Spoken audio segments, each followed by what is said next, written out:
이 로마서는 사실은 기독교 역사에 있어서도 아주 파워풀한, 아주 강력한 그런 복음의 능력을 많은 하나님의 종들에게 미친 그런 성경입니다. 이건 오늘날도 마찬가지이고요. 그래서 누구든지 하나님을 경외하고 누구든지 하나님의 은혜를 받고자 사모하는 사람들은요, 100이면 100 이 로마서를 읽으면 은혜를 받습니다. 할렐루야. 우리 성도님들도 그런 사모하는 마음 가운데 로마서를 통해서 하나님의 은혜를 누리시기를 바랍니다. 말씀의 능력이 여러분들이 가장 추구하고 사모해야 되는 것입니다.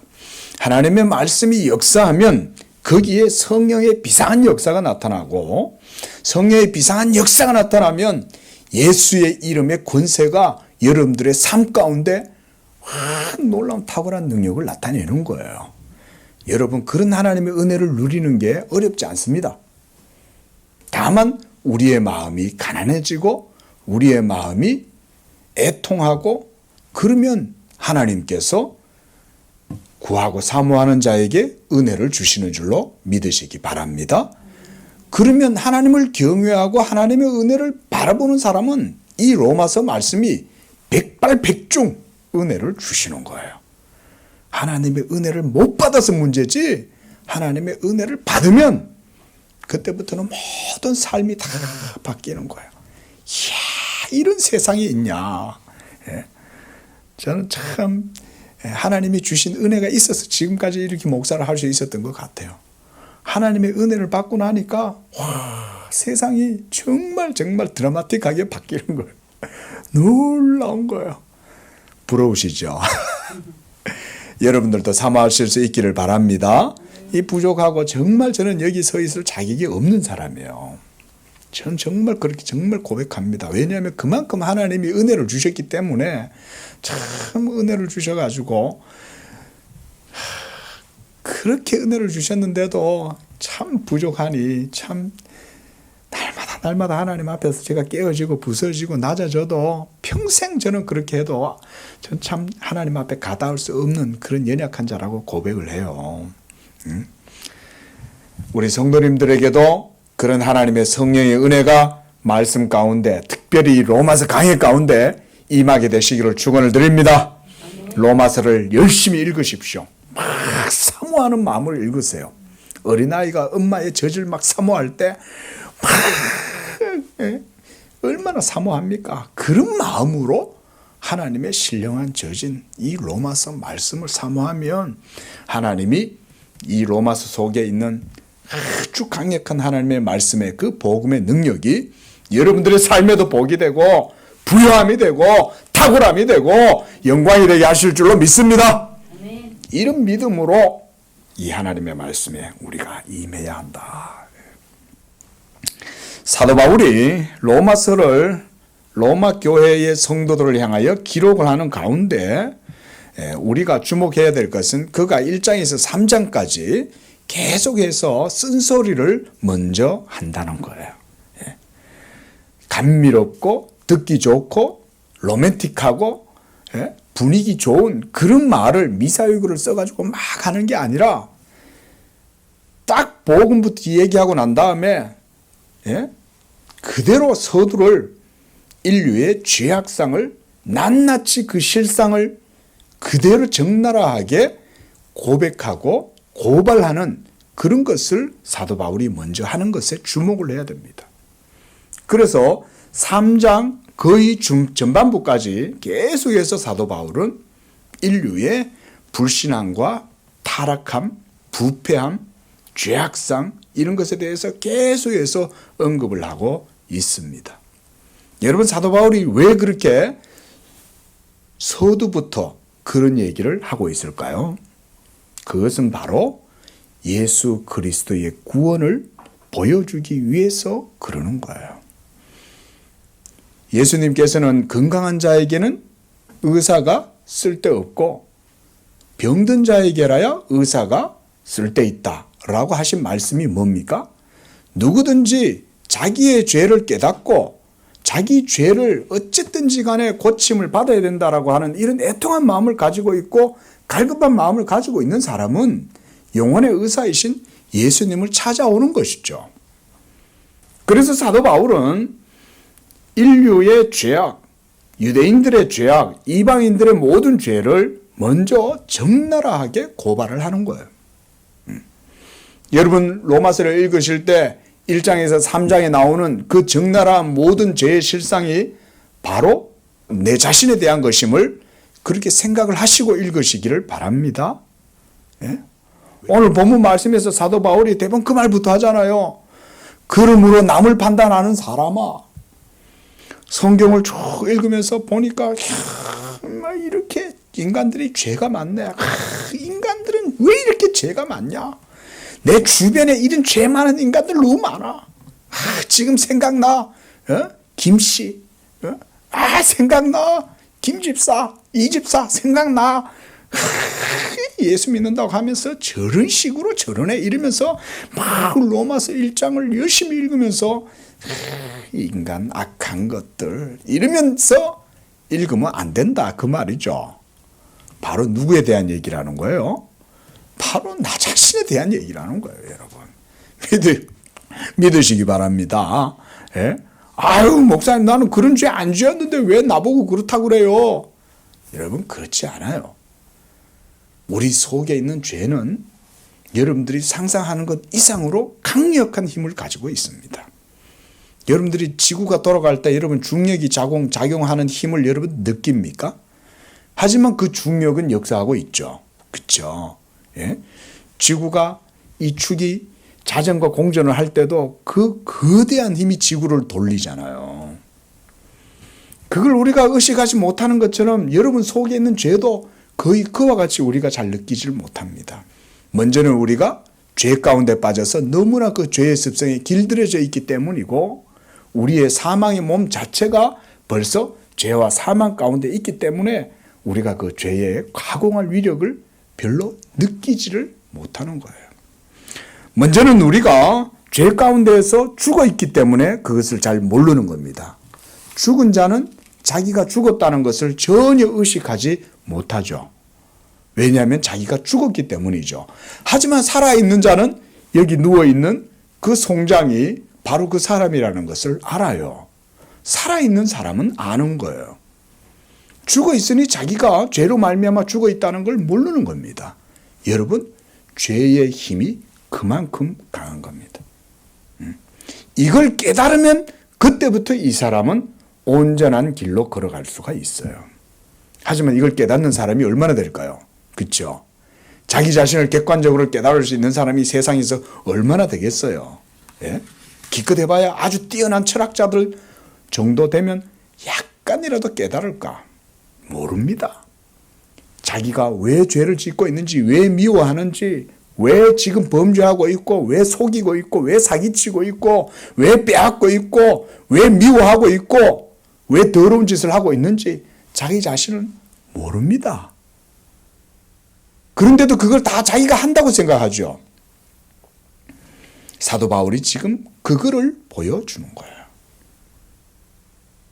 로마서는 바로 그런 말씀들을 우리에게 제시를 합니다. 자, 남을 판단하는 사람아 그랬어요. 바로 여기서 사도가 말하고 있는 이 사람, 남을 판단하고 있는 이 사람은 누구일까요? 여러 주석가들은 여기서 사도가 유대인들에 대해서 말하고 있다라고 보는 사람들도 있습니다. 또는 사도 바울 주변이라든지 이 서신을 받고 있는 로마 교회 내에 있는 어떤 혹자, 어떤 판단 잘하는 사람, 잘난 척하는 사람, 뭐 그런 어떤 특정한 사람에게 이런 말을 하는 것이다 라고 보는 주석가들도 있어요. 하지만 저는 이것이 하나님의 율법 앞에 서 있는 모든 인류에 공통되는 것이다 라고 이렇게 봐야 한다고 생각을 합니다. 이렇게 또 보는 주석가들도 많이 있고요. 왜냐하면요, 사도가 이 로마서를 기록할 때 전체 논지가 바로 로마서 3장 19절에 그것을 말해주고 있기 때문에 그래요. 한번 보시기 바랍니다. 로마서 3장 19절 말씀에 보면 함께 읽습니다. 시작.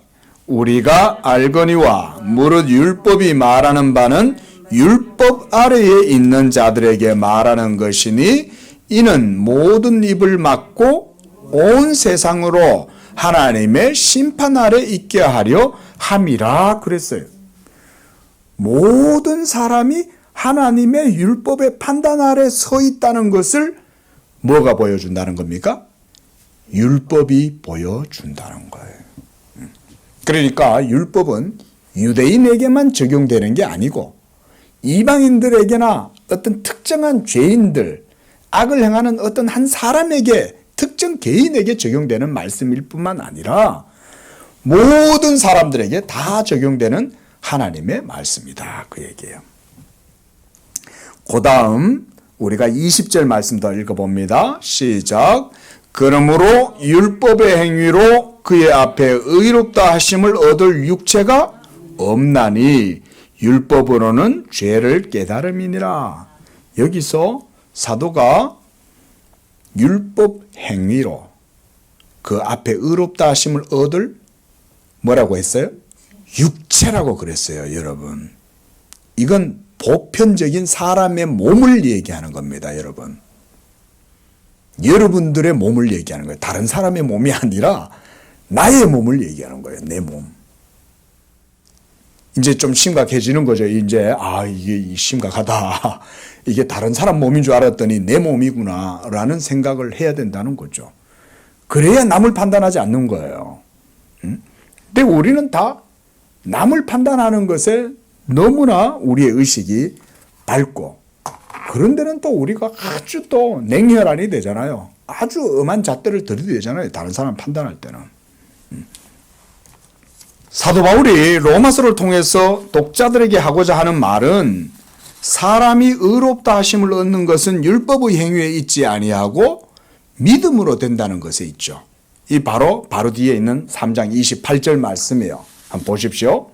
자, 다시 한번 읽습니다. 시작. 그러므로 사람이 의롭다 하심을 얻는 것은 율법의 행위에 있지 않고 믿음으로 되는 줄 우리가 인정하노라 그랬습니다. 이게 사실은 사도 바울이 로마서를 통해서 말하려고 하는 주된 논지 가운데 하나예요. 그러니까 우리는 하나님의 율법 앞에 서서 의를 행할 수가 없고, 오히려 그 율법 앞에 서면 무엇으로 나타난다는 겁니까? 죄인으로 우리 자신들이 드러난다는 거예요. 그래서 우리가 이 율법을 우리 영혼의 거울이다 그러죠. 영혼의 거울. 그 하나님의 객관적인 말씀 앞에 서면 우리들 자신들은 모두가 다 불의한 죄인으로 율법이 보여주는 거예요. 그런데 그 거울 앞에 서 있는데 눈을 감으면 자기 자신을 볼 수 있어요, 없어요? 거울이 여기 있긴 하지만 그 거울 앞에 자기 눈을 감아버리는 거예요. 그러면 자기 자신의 모습을 볼 수 없는 거죠. 율법이 여러분들의 모습을 보여주어도 여러분들이 하나님의 율법을 향해서 눈을 감으면 율법이 보여주는 대로 여러분들의 모습을 객관적으로 볼 수가 없게 되는 거예요. 바로 이런 사람들이 어떤 사람들이냐? 한마디로 손바닥으로 하늘을 가린다. 우리말 그런 말이 있잖아요. 예? 한마디로 손바닥으로 진리를 가리고 막는 사람들이라고 할 수가 있는 거예요. 이들이 바로 위선자들입니다. 이들이 바로 예수님께서 그토록 증오하시는 유대인들의 죄악이 바로 이런 위선병이죠. 자, 여러분, 우리의 양심은 주관적인 판단에 기초합니다. 여러분들의 모든 판단은 사실 대부분 여러분들의 양심의 원리에 의해서 이루어지는 겁니다. 이거는 어디서 알 수 있냐면 어린아이들에게서도 알 수 있어요. 우리 하나밖에 없는 애지만 키워보니까요, 그거를 정말 많이 느낍니다. 얘가 어떨 때는 부모의 거울이 되는 거예요, 애가. 물론 부모들한테 야단 맞을 때도 있지만 솔직히 애한테 우리가 야단 맞을 때도 있어요. 예? 애가 거울인 거예요. 여러분, 아이가 거울이 될 수 있는 이유는 뭐냐면 그 아이 속에 있는 양심의 법 때문에 그런 겁니다. 그 양심의 법칙이 벌써 그 아이의 도덕적인 모든 이 정서가 되고, 그리고 그것이 인격적으로 부모들에게도 거울로 작용할 수가 있는 거죠. 하나님께서 여러분 속에 부여하신 이 도덕적 양심은 여러분들의 모든 삶의 주관적 판단에 기초하게 돼요. 하지만 문제는 이것이 정확하지 않다는 거예요. 왜 정확하지 않을까요? 그것은 바로 자기중심적이기 때문에 그런 거예요.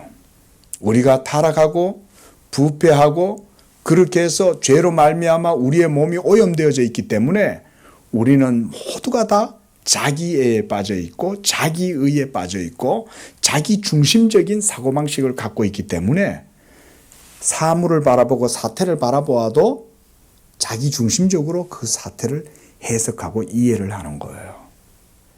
여기에서 자유로울 수 있는 사람이 없습니다.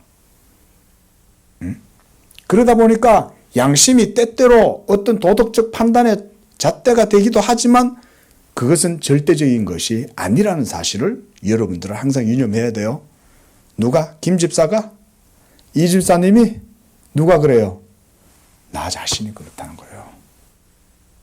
그러나 율법은 그 자체로 하나님의 절대적 의의 표준이에요. 한번 따라하겠습니다. 하나님의 절대적 의의 표준. 이게 뭐라고요? 율법입니다. 그래서 이 율법은 또한 인간에게는 그래서 생명과 지식이 됩니다. 절대적이잖아요. 그리고 의의 표준이잖아요. 율법이.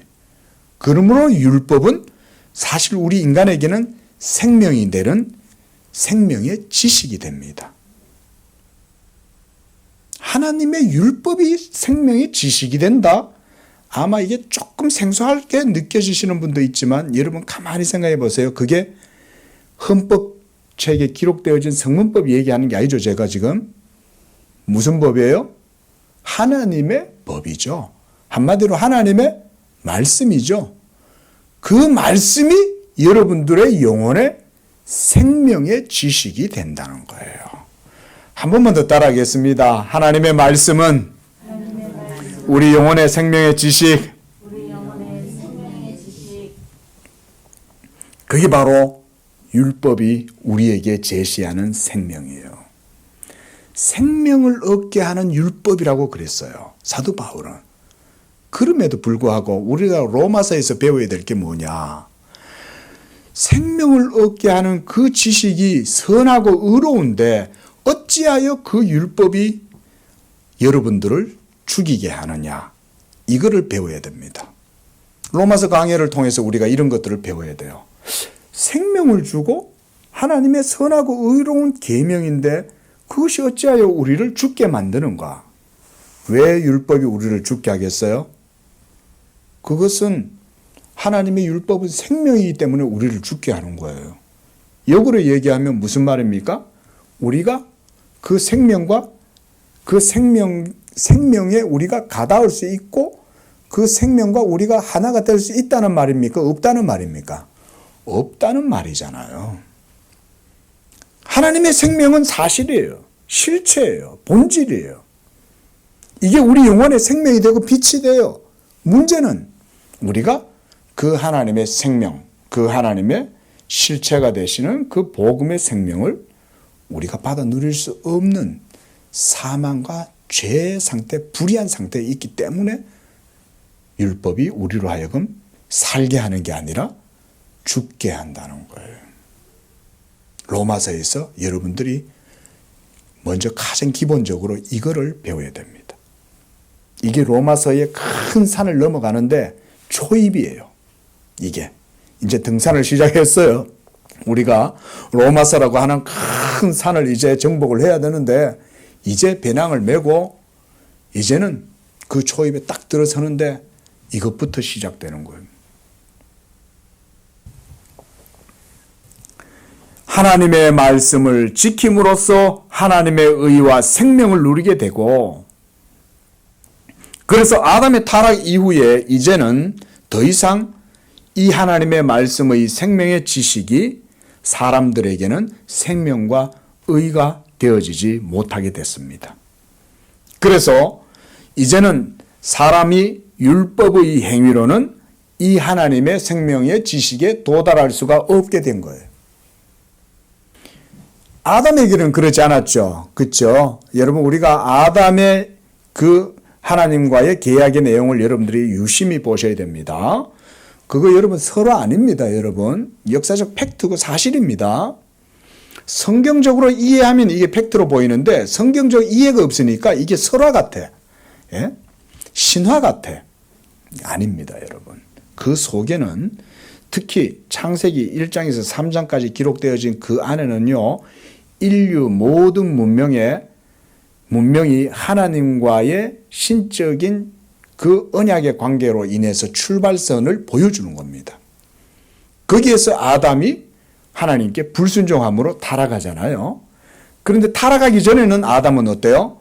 타락하기 전에 하나님은 아담에게 생명의 지식을 주시기 위해서 그에게 하나님의 계명에 대한 순종을 요구하셨죠. 그렇죠? 그래서 네가 동산 중앙에 있는 모든 것들은 다 먹어도 되지만 동산 중앙에 있는 선악을 알게 하는 나무의 열매는 그건 먹지 마라. 그걸 먹으면 네가 정령 죽는다. 라고 말씀하셨고, 그러면 아담이 그 말을 들었으니까 그 말에 순종하면 되잖아요. 그 말을 지키면 되잖아요. 그러면 그걸 지키면 그 실과는 먹지 아니하고 그 옆에 있는 생명나무 실과를 따먹으면 되잖아요. 근데 아담은 그걸 선택하지 않았죠. 자기의 자유의지로. 그렇게 함으로써 아담이 타락하고 아담 한 사람의 범죄로 인해서 오늘날 아담에게서 난 모든 인류가 이와 같이 죄로 말미암는 고통 가운데 있는 것입니다. 그러나 아담은요, 그 하나님의 말씀에 순종했다면 그 순종으로 말미암아 그 행위가 그에게 바로 생명이 되죠. 그렇죠? 그래서 우리가 이것을 신학에서는 행위 언약이다라고 말을 합니다. 우리는 행위 언약에 적용될 수 없습니다. 그렇죠? 왜냐하면 우리는 이미 다 죄로 말미암아 부패하고 타락했기 때문에 여러분들의 순종의 행위, 여러분들의 율법의 행위가 구원을 얻는 공로가 되지 못해요. 하지만 아담은 그렇지 않았어요. 처음 아담은 원의의 상태다. 이거를 Original Righteousness라고 그래요. 원의의 상태였던 아담은 그 자체로 하나님의 원형상을 가지고 있었기 때문에 하나님의 계명의 말씀을 순종함으로 그 순종의 행위가 하나님의 언약을 이루게 되고 그 언약이 이루어짐으로써 아담과 그리고 아담에게서 태어나는 모든 인류는 하나님의 영생을 누리게 되는 겁니다. 이걸 우리가 행위 언약이다. 한번 따라합시다. 행위 언약. 이건 누구한테만 적용된다? 아담에게만 적용됩니다. 우리한테는 이게 적용이 안 돼요. 그리고 이 행위 언약을 따라서 예수 그리스도께서 오셔서 아담 대신 모든 믿는 자들의 의를 이루기 위하여 예수께서 친히 아담을 대신해서 우리를 대신해서 대리적인 속죄를 행하시는 거예요. 그러니까 하나님의 언약은 예수님에게도 사실은 행위 언약이 되는 거예요. 그렇죠? 예수님이 자기의 순종을 통해서 죽기까지 십자가에서 순종하셨잖아요. 그 순종하심을 통해 가지고 우리가 행해야 될 모든 율법의 의무를 예수님이 행하셨고 우리가 당해야 될 모든 율법의 징계와 형벌을 예수님이 십자가에서 다 당하셨잖아요. 믿으시기 바랍니다. 그래서 그의 십자가에 죽기까지 순종하심을 통해서 우리의 모든 율법에 대한 의가 십자가에서 다 해소가 되는 거예요. 그래서 예수 그리스도께서 바로 율법의 마침이 되신다라고 말씀했습니다. 자, 말씀드린 것처럼 이제 아담의 타락 이후에는 그러므로 행위 언약의 방식으로는 더 이상 하나님의 생명과 의에 도달할 수 없게 되었기 때문에 하나님께서 자기의 아들 예수 그리스도를 세상에 보내주신 거예요. 그래서 이제는 우리에게 있는 구원의 길은 예수 그리스도를 믿음으로 그 구원의 길이 열려 있습니다. 예수 그리스도를 믿음으로 이 구원의 길이 열려 있어요. 그래서 이제 우리는 예수 믿음으로 하나님의 의에 도달할 수 있게 되었다. 놀라운 축복이요, 놀라운 말씀입니다. 우리가 하나님의 의에 도달할 수 있다는 것은 대단한 말입니다, 여러분. 이 속에 엄청난 진리가 있어요. 우리가 응감생시 하나님 앞에 나설 수 있습니까? 이걸 하나님이 보여주시기 위해서, 이 율법의 엄야함을 보여주시기 위해서 구약의 이스라엘 백성들에게 율법을 주신 거예요. 그래서 이스라엘 백성들을 통해서 하나님께서 먼저 그들에게 그걸 예로 보여주신 거예요. 웃사가 소가 싣고 가는 그 달구지에다가 싣고 가던 그 하나님의 법궤가 휘청하면서 떨어질까 싶으니까 웃사가 이 언약궤 떨어지겠다 이러면서 탁 붙잡았는데 하나님께서 화가 나가지고 웃사를 그 자리에서 죽여버리신 거예요. 이 사건이 우리가 성경적으로 이해를 안 하면 하나님이 굉장히 잔혹하고 비인격적인 분인 것처럼 생각이 들지만 여러분, 그게 아닙니다, 여러분. 그런 게 아니에요. 하나님이 우발적이고 충동적으로 역사하시는 게 아니에요. 하나님의 율법을 우리가 거기서 깊이 묵상을 해야 돼요. 왜 하나님이 이렇게 하실 수밖에 없었는가? 그것은 바로 하나님의 어미로우심 때문에 그런 거죠. 그 어미로우심 앞에 우리 죄인들이 당할 하나님의 공의의 진노와 심판을 생각하라는 거예요. 여러분, 마지막 날 온 세상에 임하게 될 하나님의 진노가 웃사에게 떨어진 하나님의 형벌보다 더 크겠죠. 마지막 날이 되면요, 하나님을 믿지 않고 하나님의 의에 거하지 않았던 모든 불신앙자들, 악을 행한 자들은 영원한 하나님의 지옥의 심판을 받게 되는 거예요. 그건 웃사가 법궤를 만져가지고 죽임을 당한 것과는 비교할 수 없는 형벌입니다. 하나님께서 율법을 통해서 이스라엘 백성들에게 그걸 보여주신 거예요. 하나님의 공의, 하나님의 거룩하심, 하나님의 영광, 이것이 얼마나 준엄한 것인가를 보여주심으로써 우리에게도 그 모범을 보여주는 거죠. 우리는 하나님의 말씀을 가볍게 여기잖아요. 그렇죠? 그래서 우리가 날마다 회개하기를 힘써야 돼요. 우리가 삶을 살면서 하나님 사랑합니까? 다 우리 중심이잖아요. 예배 좀 드리자 그러면 예배 드리는 것보다 노는 게 더 좋죠. 하나님 말씀 좀 읽어라 그러면 하지 못해도 마주고 읽다가 읽기 시작해서 5분만 되면 벌써 막 졸음의 영이 막 나를 붙들잖아요. 우리는 얼마나 하나님 섬기는 데는 둔합니까? 여러분, 그런 것들은 모두가 다 죄의 힘이죠. 그것 때문에 그런 거죠. 우리가 하나님 사랑하지 않는 거예요.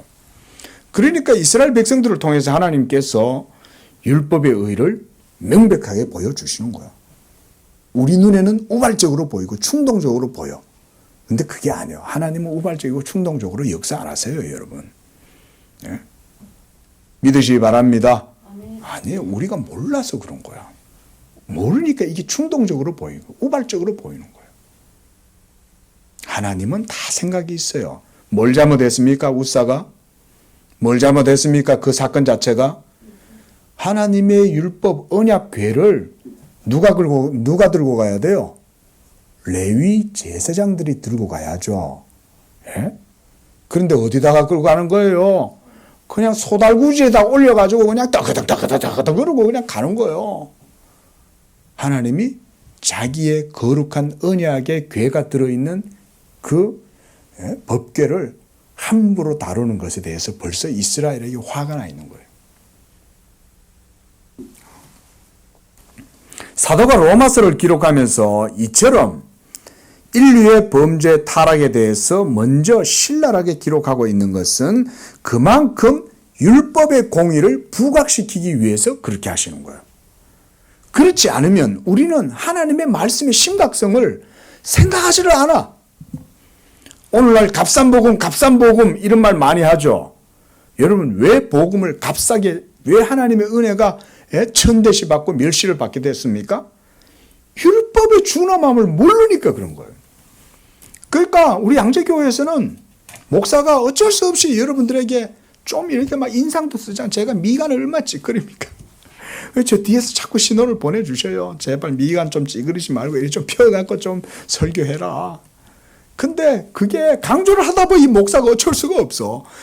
여러분 야단치는데 웃으면서 할 수 있어요? 이러면서 야 하나님의 진노가 있어 이러면 됩니까? 죄 짓고 하나님 믿지 않으면 지옥 가라고 하는데 그걸 웃으면서 살 수 있냐고요. 지금 로마서 지금 1장에서 3장 강의는 그러면 안 돼. 저 뒤에 이제 4장부터 가면 뭐 웃을 수 있어. 와, 하나님의 자비가 아브라함에게 임해가지고 우리가 아브라함의 복을 받았고 예수 믿으면 복 받고 막 이러면 뭐 즐겁지. 근데 지금은 그런 때가 아니요. 지금 테마가. 율법의 공의가 명백하게 드러나면 그게 드러날수록 인간의 모든 죄가 나타나게 되고 그렇게 할 때 복음에 나타나는 하나님의 의가 더욱 선명하게 부각이 됩니다. 이 효과를 사도 바울은 아는 거예요. 그래서 먼저 딱 하나님의 율법의 준엄한 판단과 심판에 대한 얘기부터 하고 있는 것입니다. 누구를 막론하고 네가 핑계하지 못할 것은 남을 판단하는 것으로 내가 너를 정죄함이니 판단하는 네가 같은 일을 행함이니라. 여러분, 우리는 율법의 판단자가 아니라 준행자입니다. 한번 한번 따라 합시다. 나는 율법의 판단자가 아니라 준행자이다. 우리는 율법을 행해야 할 자이지 율법의 판단자의 자리에 서 있지 않아요. 하지만 유대인들은 이러한 하나님의 공의의 율법을 갖고 있으면서도 위선적인 신앙으로 자기들의 종교적 모든 행위들 이것들로 자기들의 죄악된 본성을 감출 수 있다고 생각한 사람들이었어요. 그들에겐 율법이 있었죠. 율법이 있었지만 그들은 그 율법이 말하는 바 하나님의 의에 대한 또한 하나님의 생명에 대한 경외심이나 믿음이 없었습니다.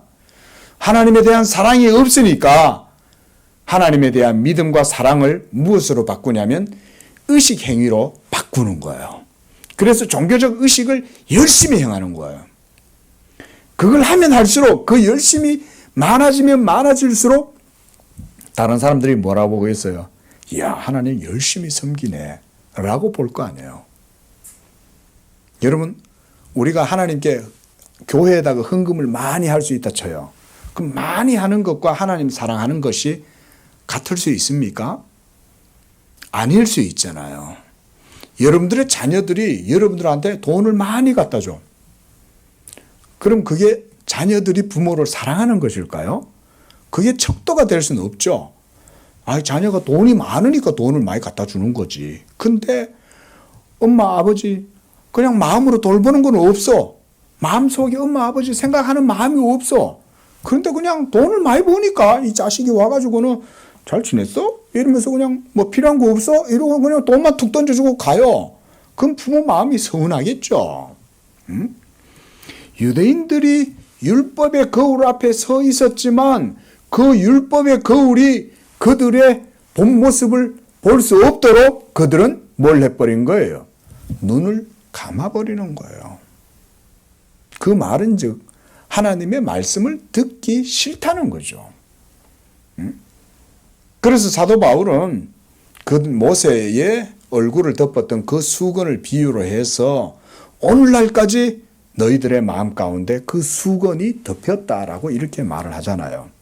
그 수건으로 자기들의 얼굴을 가려버리니까 그 율법의 거울로 자기들의 얼굴을 볼 수가 없는 거죠. 이게 율법의 베일이죠.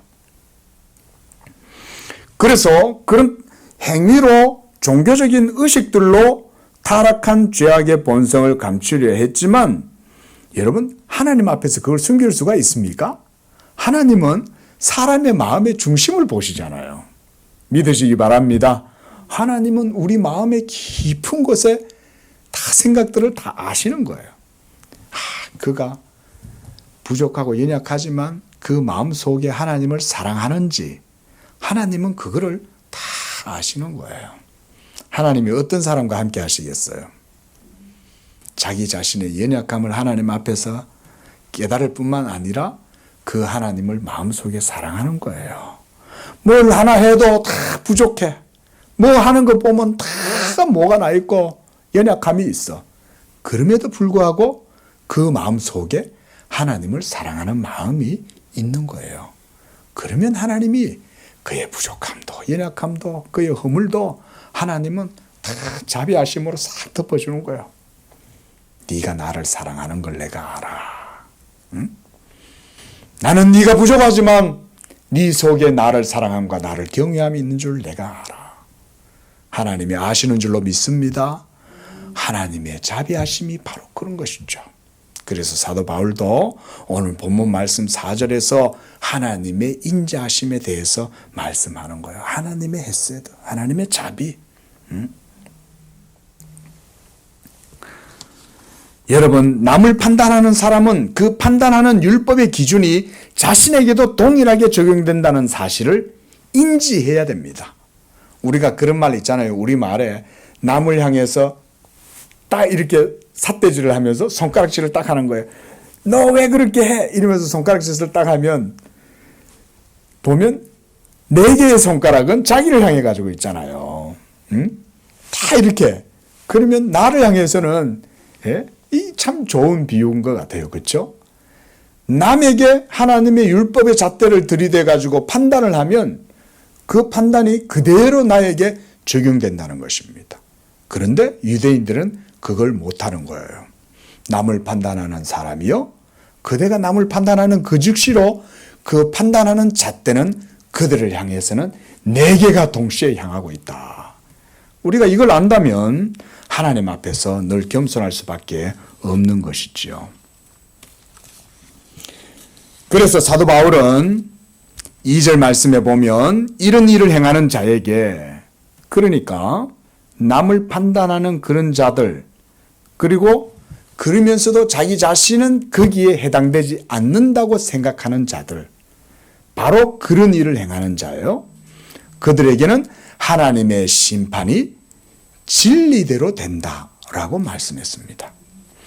여러분, 진리된 대로 된다는 이 말은 어렵게 생각할 필요 없어요. 자연적인 본성과 방식대로 모든 것들은 다 이루어진다 라고 하면 돼요. 어려운 말 아니잖아요. 모든 일들은 다 될 대로 된다 이거죠. 그렇죠? 그게 우리가 말하자면 내추럴하게 모든 일들이 이루어진다는 게 그거지 않습니까? 자연이라는 말이 그런 거잖아요. 여러분, 자연의 법칙이라는 게 그런 거 아닙니까? 모든 게 다 순리대로 이루어지잖아요. 누가 그걸 거슬러요? 근데 그걸 거스를 수 있다고 생각하는 존재는 오직 인간밖에 없죠. 여러분, 하나님도 그렇게 생각하시지 않습니다. 왜냐하면 하나님은 모든 창조의 법칙 자체가 누구의 것이니까? 하나님의 것이니까 하나님도 창조의 본성은 하나님도 웬만하면 거스르지 않으세요. 예? 모든 세계는 하나님의 말씀으로 창조되었고 하나님의 말씀의 명령, 하나님의 뜻과 의지대로 작동해서 만물이 조화롭게 모든 일이 이루어지는 것, 이런 게 바로 진리대로 된다는 말이죠. 그렇죠? 진리대로 모든 것들이 다 되는 겁니다. 모든 것들이 진리대로 이루어지기 때문에 자연의 법칙을 거스르면 자연은 반드시 그만큼의 대가를 요구하고 그리고 인류에게 그것을 되돌려 줍니다. 우리가 오늘날 21세기를 구가하고 있어도 사실은 노래하고 있을 그런 상황이 아니죠. 그렇지 않습니까? 온 세계가 지금 생태의 변화가 심각하잖아요. 환경의 오염 때문에 온통 우리는 지금 몸살을 앓고 있지 않습니까? 그걸 보면서도 우리가 이런 말씀들을 거스를 수 없는 거죠. 그걸 지금 보고 있는데. 우리가 작은 것 하나를 행동했을 때 그 작은 행동 하나는 반드시 결과를 일으킵니다. 이게 말하자면 노모스입니다. 노모스 사상이에요. 노모스란 말은 하나님의 율법을 말하는 거예요. 율법. 모든 것이 하나님의 말씀의 방식대로 이루어져 있기 때문에 반드시 그것은 결과를 불러일으켜서 여러분들에게로 되돌아가요. 나의 작은 행동 하나는 반드시 결과를 일으킵니다. 그러므로 하나님의 율법 앞에서는 우리는 그 율법의 판단자가 아니라 율법의 준행자가 되어 하나님의 심판이 진리대로 된다는 고백 가운데에서 우리는 두렵고 떨림으로 서야 합니다. 그러나 사도가 혹시 너 그렇게 생각하는 것은 아니겠지? 라고 하는 의미로 4절 말씀에서 혹이라고 하는 이런 부사를 갖다가 붙여놨어요. 혹, 이 말은 하나님의 진리가 반드시 그 진리대로 이루어지는데 너 혹시 그거 잊어버리거나 그걸 무시하고 있는 거 아니야? 그런 말인 거예요. 어떻습니까? 우리가 어떤 행동이나 어떤 선택이나 결정을 할 때 우리가 하나님의 율법을 여러분들이 기준으로 해가지고 생각하시고 결정하고 판단하십니까? 나의 이 행동이 어떤 결과를 낳을 것인지에 대해서 생각하시고 하시는 분 얼마나 되십니까? 그러나 여러분, 모든 것은 하나님의 율법의 판단대로 진리대로 되어집니다. 그래서 예수님도 천지가 없어지기 전에는 율법의 1.1획도 없어지지 않고 다 이루리라 말씀하셨어요. 여러분, 율법의 1.1획까지도 부점 하나까지도 하나님의 율법대로 다 이루어진다고 예수님이 말씀하시는 거예요. 그 정도로 율법 노모스는 대단한 겁니다. 그래서 종종 제가 여러분들 앞에 좀 직접적으로 설명을 드리려고 중력을 제가 비유로 드는 거예요. 여러분, 중력 거스를 수 있어요? 여러분들이 눈을 감고 3층에 있는 옥상에 올라가가지고 그 고층에서 그냥 여러분들이 걸어 나가실 수 있어요? 없잖아요. 율법은 그와 같은 거예요. 지금 사도 바울이 로마서에서 복음을 증거하면서 하나님의 율법을 그와 같이 은밀하게 얘기해 주고 있는 거예요. 아주 준엄하게 얘기해 주고 있는 거예요. 그런데 지금 여기에서 남을 판단하는 이 사람들은 지금 율법을 그와 같이 생각하고 있지 못하는 겁니다. 자, 그리고 4절 말씀에 하나님의 인자심에 대해서 사도는 또한 말씀합니다. 하나님의 인자하심과 용납하심과 길이 참으시는 그 이유는 뭐냐? 우리가 회개하도록 기다리시고 돌이키는 것을 하나님이 원하시기 때문에 그런 거예요. 그런데 죄를 짓는 사람들 대부분 이렇게 생각하지 않습니다. 죄를 지으면서도 자기들의 양심을 자기 스스로 가려버리는 거예요. 말씀드렸듯이 어린아이도 아는 거예요. 그래서 우리가 어떤 글에 보면 어른이 되어서 행해야 될 모든 것은 내가 유치원에서 배웠다. 이런 말이 있죠. 벌써 유치원에서 다 배울 수가 있는 거예요. 유치원에서 배운 대로만 하면 실패하지 않아요. 이미 유치원에서 다 배우는 거야. 길 건널 때, 바람 불을 때 건너라. 다른 사람들하고 줄을 섰을 때 줄 서라. 다른 친구한테 미안하다고 해라. 양보해라. 이러면서 유치원에서 다 배우잖아요. 하나님은요, 지금도 계속해서 인자하심과 선하심으로 널리 참으십니다. 그래서 사도는 너를 인도하여 회개하게 하심을 알지 못하여 그의 인자하심과 용납하심과 길이 참으심이 풍성함을 멸시하느냐라고 말을 하는 거예요. 한마디로 율법의 거울 앞에 서서 자기의 눈을 가려버리는 것은 하나님의 인자하심을 멸시하는 거죠. 그럼 이 사람이 눈을 감고 뭘 하겠어요? 자기 하고 싶은 거 다 하는 거죠. 그렇죠? 남들 줄 설 때 줄 안 서고. 그뿐만 아니죠. 도덕적인 공중 도덕만 얘기하는 게 아니라 마음 속에 있는 죄까지도 다 얘기하고 있는 거죠. 마음이 알죠. 입새에 이는 바람에도 나는 괴로워했다라고 말씀을 하는데, 예? 윤동주 시인은 우리는 우리의 마음 속에 있는 죄에 얼마나 민감하냐. 근데 우리는 그런 것들의 양심의 소리를 무시하잖아요. 그리고 자기가 원하는 대로 행동하잖아요. 하나님의 율법은 그게 아니라고 말하는데도 우리는 그것을 서슴없이 행하지만, 그러나 사도는 말합니다. 하나님이 가만히 계시는 건 하나님이 거기에 대해서 몰라서 그런 게 아니고, 하나님이 그거를 인정해 주셔서 그런 게 아니고, 하나님이 길이 참고 계시는 거야 라고 말씀하시는 거예요. 예? 그래서 5절에 다만 네 고집과 회개하지 아니하는 마음을 따라 진노의 날 곧 하나님의 의로우신 심판이 나타나는 그날에 임할 진노를 지금 네가 쌓고 있는 거다 라고. 무섭죠. 여러분, 하나님이요, 그래서 징계를 하는 게 좋은 거예요. 하나님이 야단을 즉각 치시는 게 하나님이 사랑하는 거예요. 하나님이 버리신 자들, 하나님이 내버려 두신 자들, 한마디로 리프로베이트, 타락하고 부패해서 죄악 가운데서 살아도 하나님이 그냥 내버려 두는 자들, 이런 자들은 하나님이 진노 가운데 내버려 두시는 자들인 거예요. 그런 자들은 하나님이요, 회개하도록 뭔가 그들을 충동하거나 양심에 자각할 수 있도록 뭔가 충격파를 쓰신다든지 이렇게 하시지 않아요. 그건 내버려 두시는 거예요. 이런 사람들이 좋은 차도 몰고 다니고 좋은 집에 좋은 옷에 호의호식하고 막 고급 레스토랑 다니면서 그러고 살아가는 거예요. 근데 예수 믿는 사람들이 보니까 자기는 날마다 십자가 아래에서 애통한 마음 가지고 회개하고 있고 이러니까 막 루저 같거든. 꾸실꾸실하게 사는 것 같거든. 맨날 옷도 그냥 뭐 막 비싼 옷 입고 다니는 것보다 그냥 허름한 옷 입으면서 하나님 믿는 믿음으로 기도하고 이러면서 살아가니까 그 사람들이 더 멋있어 보여. 큰 멋진 차에다가 멋진 옷 입고 막 온갖 막 명품 가방 들고 막 주얼리하고 그러고 살아가니까 이야 멋지다 라고 생각이 들니까 이 하나님 앞에 섭섭한 거야. 내가 지금 이래가지고 하나님 믿으면 뭐하냐 이런 생각이 드는 거지. 여러분, 하나님이 길이 참고 계시는 줄로 믿습니다. 예?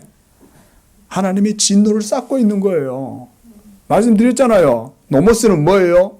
반드시 되돌아와요. 믿으시 바랍니다. 이거 여러분 반드시 되돌아옵니다. 우리 성도님들이 신앙생활 하실 때 저는 특별히 이런 말씀으로 격려를 드리고 싶어요. 인내하십시오. 우리의 선행과 믿음의 모든 행위는 반드시 하나님이 상을 주신다. 반드시 주십니다, 여러분. 반드시. 이거 절대 잊지 마세요.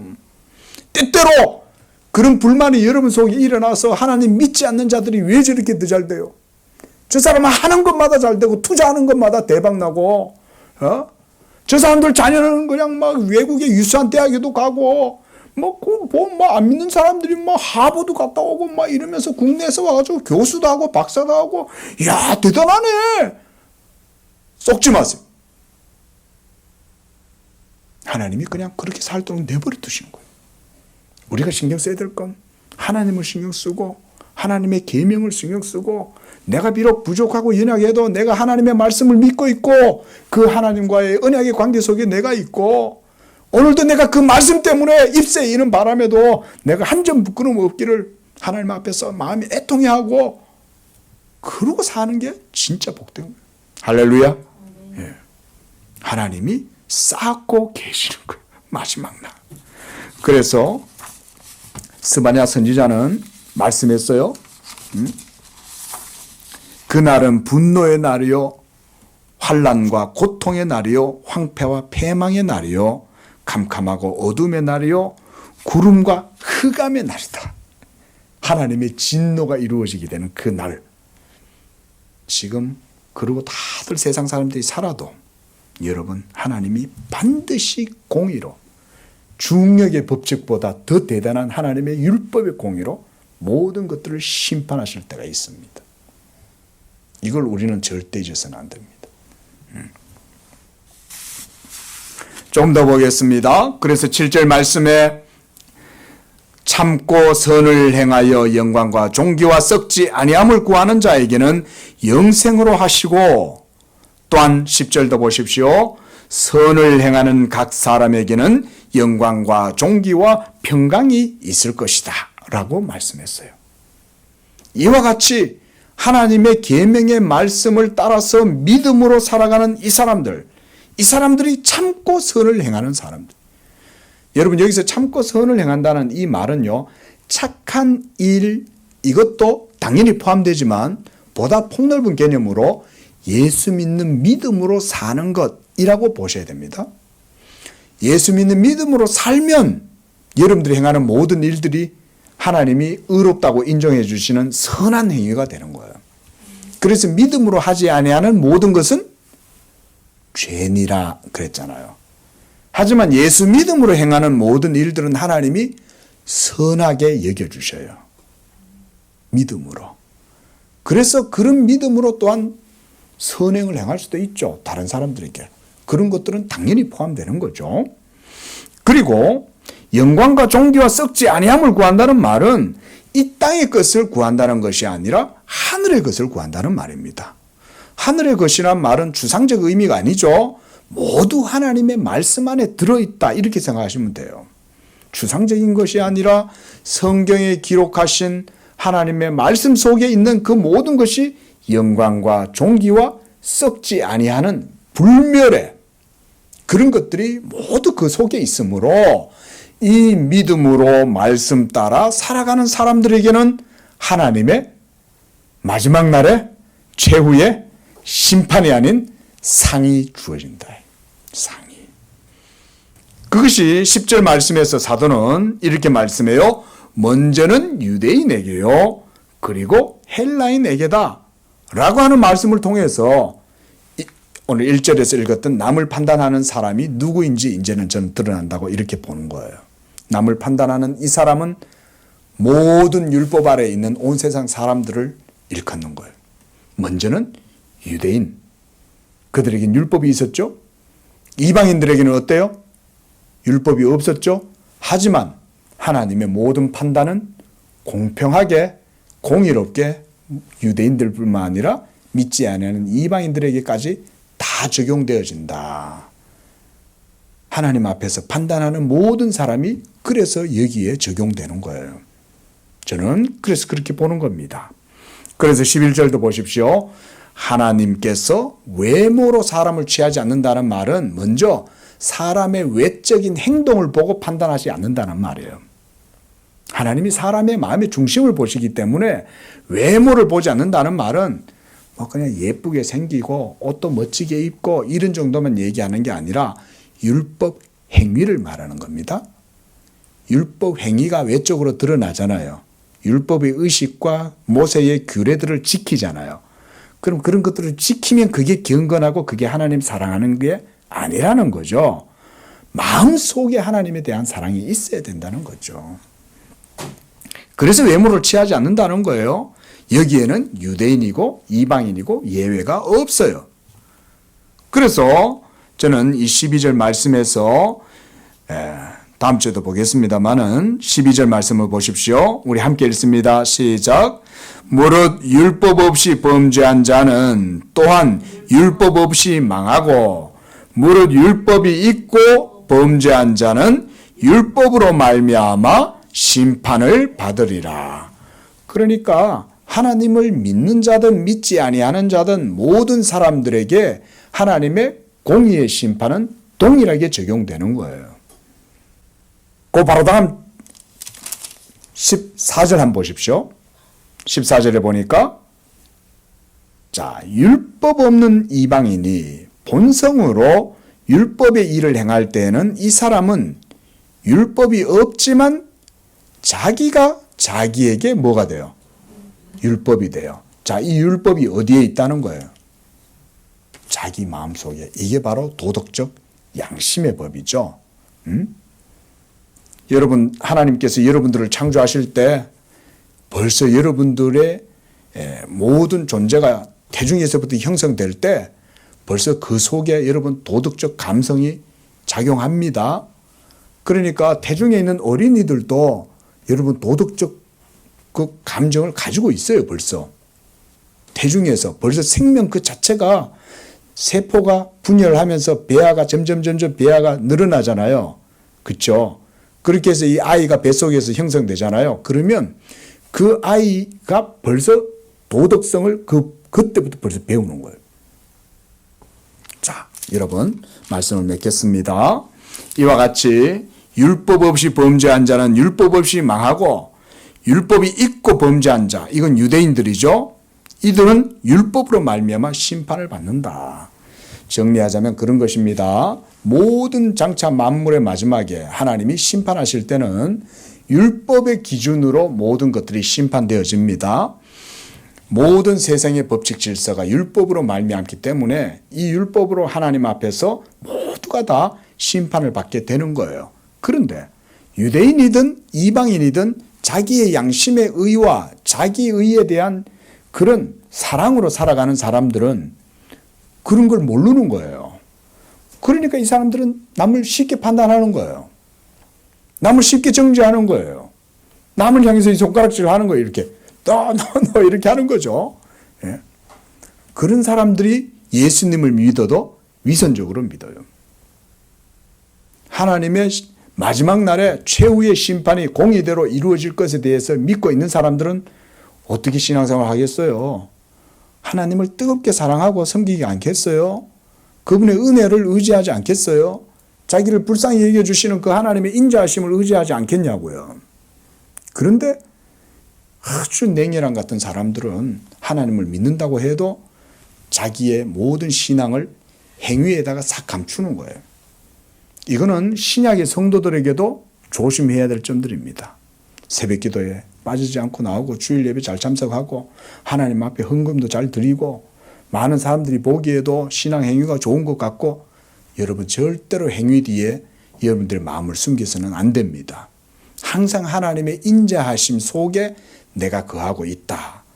하나님의 인자가 나를 붙들고 있으므로 내가 늘 하나님 앞에서 부족하고 연약함을 고백하면서 살아야 되겠다. 이런 마음으로 믿음 생활 하실 수 있기를 바랍니다. 기도하겠습니다. 자비로우신 하나님 아버지, 지금 이 시간에도 하나님은 역사하시고 하나님의 진리는 살아서 모든 세상 만물을 움직이는 힘이 될 뿐 아니라 또한 하나님께서는 우리 사람의 마음까지 감찰하셔서 누가 하나님을 생각하고 하나님을 경외하는지 하나님께서 지금도 온 세상을 감찰하신다고 말씀하십니다. 하나님의 모든 일들은 진리대로 되어진다는 이런 신앙의 고백을 가지고 우리 양재교회 성도들은 항상 늘 하나님 앞에 깨어서 우리에게 베풀어 주신 이 은총과 자비 가운데 두렵고 떨림으로 설 수 있는 성도들이 되도록 축복해 주시옵소서. 때때로 우리 속에 있는 교만한 마음과 죄성이 일어나 남을 판단하고 남을 정죄하고 그것을 인해서 형제를 조롱하고 멸시할 때가 얼마나 많습니까? 그러나 하나님이시여 우리 양재교회 성도들은 늘 이 복음의 신앙 안에서 하나님의 인자하심과 자비하심 가운데 거하고 늘 하나님의 그 율법의 판단 앞에서 겸손함과 두려움과 떨림으로 나아갈 때 하나님께서 우리 성도들 위해 복음의 은혜와 복음의 평안으로 함께 하실 줄로 믿습니다. 우리 양재교회 성도들에게 이러한 복음의 은혜와 복음의 풍성한 복으로 함께하여 주시옵소서.